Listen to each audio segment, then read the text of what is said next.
ఈ శుద్ధులు చెప్పే వ్యవహారం ఒకటి ఉంటుంది. జగన్ అసెంబ్లీకి వెళ్ళాలని కోరుకోవడంలో తప్పులేదు, రావాలి అని కోరుకోవడం. ఆయన ముఖ్యమంత్రిగా చెప్పాడు, తప్పలేదు.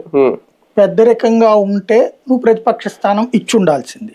మామూలుగా అయితే నలుగురు ఉన్నప్పుడు నీకు లేదు కదవయ్యా నువ్వు ఎట్ట అడుగుతావు అని అడగడంలో తప్పులేదు. ముగ్గురు ఒక పక్కన ఉన్నప్పుడు ఒకళ్ళకి ఇస్తే తప్పేం లేదు, నాలుగో ఏకైక పక్షం ఉన్నప్పుడు. అది నీ పెద్దరికాన్ని నిలబెట్టేది.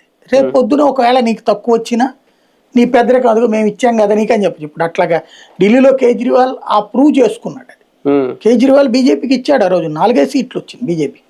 అక్కడ ఢిల్లీలో ఉన్నటువంటి దాంట్లో దాదాపు 7 or 8 రావాలి అక్కడ, అయినా కూడా ఇచ్చాడు.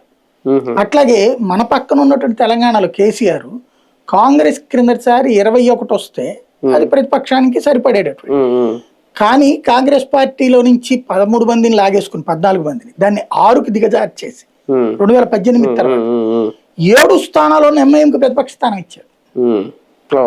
మరి అక్కడ 7కి కుదరదుగా, ఇచ్చాడు కదా ఆయన. సరే ఆయన రిలీజియస్ ఓట్ల కోసం లేదా ఎంఐఎంతో స్నేహం కోసం బట్ ఇచ్చాడు కదా. ఇవ్వకూడదని రూల్ అయితే కనుక ఇవ్వకూడదుగా.